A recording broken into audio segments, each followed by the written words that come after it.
La surface d'un jeu de curling est une piste horizontale constituée de glace. Une pierre de curling en granit d'une masse de 19,96 kg glisse en début de piste avec une vitesse de 2 mètres par seconde. Elle parcourt une distance de 20 mètres avant de s'arrêter. On demande de déterminer le coefficient de frottement cinétique du granit sur la glace. Ici, comme on demande de déterminer un coefficient de frottement cinétique, nous savons qu'il va y avoir des forces de frottement, dont la formule est donnée par force de frottement est égale au coefficient de frottement. Comme nous recherchons le cinétique, nous allons étudier les forces de frottement cinétiques, fois la normale. La présence de forces de frottement implique que nous sommes sur un système ouvert, ce qui signifie que la différence d'énergie mécanique entre le début et la fin sera égale au travail d'une force, ici le travail des forces de frottement. Donc notre expression devient l'énergie mécanique finale moins l'énergie mécanique initiale est égale au travail des forces de frottement. Nous allons maintenant essayer de voir sous quelle forme se situe l'énergie au début et à la fin. Donc, à l'instant initial, nous avons une vitesse, ça implique de l'énergie cinétique.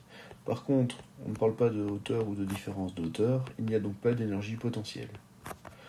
Ça implique que mon énergie mécanique au début est égale à de l'énergie cinétique. À la fin, la pierre s'arrête. Ça signifie qu'il n'y a plus de vitesse. Il n'y a donc pas d'énergie cinétique. Il n'y a toujours pas de hauteur ou de différence de hauteur, donc nous n'avons pas d'énergie potentielle. En somme, l'énergie mécanique finale de mon système est égale à 0, puisque nous n'avons pas d'énergie cinétique ni d'énergie potentielle. Grâce à ces deux informations, nous allons pouvoir venir compléter notre équation de départ. Donc l'énergie mécanique finale, c'est 0. Moins l'énergie mécanique initiale, donc c'est mon énergie cinétique au début, est égale au travail des forces de frottement. Donc force de frottement fois distance fois cosinus de l'angle alpha. Pour rappel, lorsqu'un objet se déplace, les forces de frottement vont toujours s'opposer au mouvement. Ici, nous avons trois forces qui sont en présence. Bien sûr, le poids de la pierre, la résistance du sol, donc la normale, et pour finir, les forces de frottement. Mon déplacement se fait comme ceci. On remarque qu'entre les forces de frottement et le déplacement, il y a un angle de 180 degrés. Le cosinus vaut donc moins 1. Cette information est très importante pour notre équation. Donc 0 moins énergie cinétique au début est égal à la valeur des forces de frottement fois la distance fois cos 180, donc fois moins 1. Les deux moins se simplifient. L'énergie cinétique au début est donc égale à la valeur des forces de frottement multipliée par la distance. Enfin, nous savons que les forces de frottement cinétique, c'est égal au coefficient de frottement cinétique fois la normale. Comme nous ne nous déplaçons pas sur l'axe vertical, nous savons que la normale est égale au poids.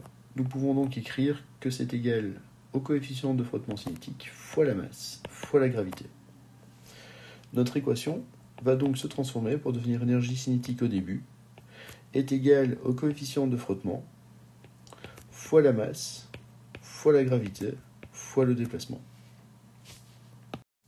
L'énergie cinétique, c'est la masse fois la vitesse initiale au carré divisé par 2, qui est égale au coefficient de frottement cinétique, fois la masse, fois la gravité, fois le déplacement. Les deux masses étant identiques, elles se simplifient. Donc, maintenant nous allons venir isoler notre coefficient de frottement. C'est égal à V0 au carré divisé par 2 fois G fois D. C'est donc égal à 2 au carré divisé par 2 fois 10 fois 20. Et nous trouvons comme valeur de coefficient de frottement 0,01.